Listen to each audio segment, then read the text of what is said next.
Xudoga shukr, hamma joyim yaxshi. Ertalab chiqib ketaman, shuni kechqurun kirib kelaman.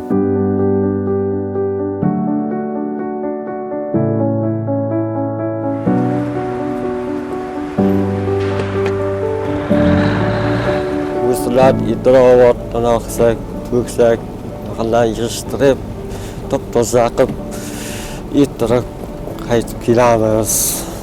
Uyni oltibda salafam tursa ham salafaniga chopib ketaman. Hech bolasam qoldirmayman. Tabriklaymiz. Siz o'zingiz mehnatingiz bilan ko'pchilikka o'rnaksiz. Bu chiqqanda sohasida hamma ham xizmat qila olmaydi. O'zi bu juda ham bir sharafli kasb. Shuning uchun mana vazirimizni buyruqlari bilan, ko'krak nishoni bilan siz buni taqdirlandingiz. Bu endi sizni mehnatingizga qilingan bir kichkina e'tirof sifatida qabul qilasiz degan umiddamiz. Ekologiya vazirligi nomidan sizni ushbu mukofot bilan tabriklaymiz.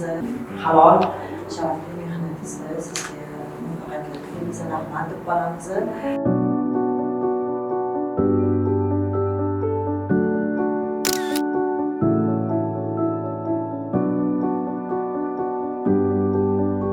Ballalarim sog'inaman. Yeb va oldin hammasi olaman, ovqatni birga yeymiz.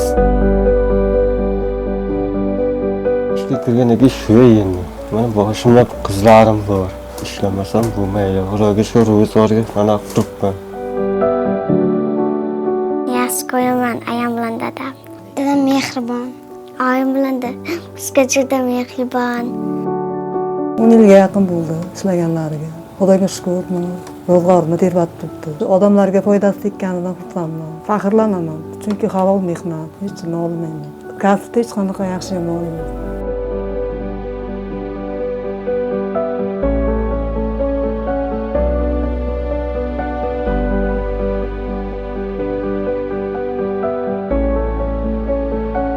Shu medalni olganimdan juda xursandlar bo'lib ketdim. Uyga olib kelganimda mana bularga ko'rsatdim, qizlarimga ko'rsatdim. Barisi quchoqlashib ko'rishdi. Dadam medal olib kelganlardan xursand bo'lganmiz.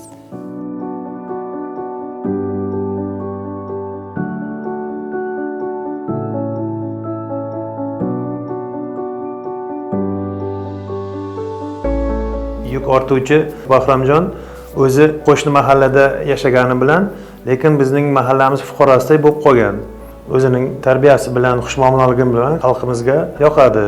Chiqindilarni o'z vaqtida olib ketadi.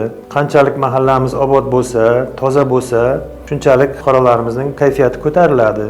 Ularning qilayotgan xizmatlaridan xalqimiz rozi.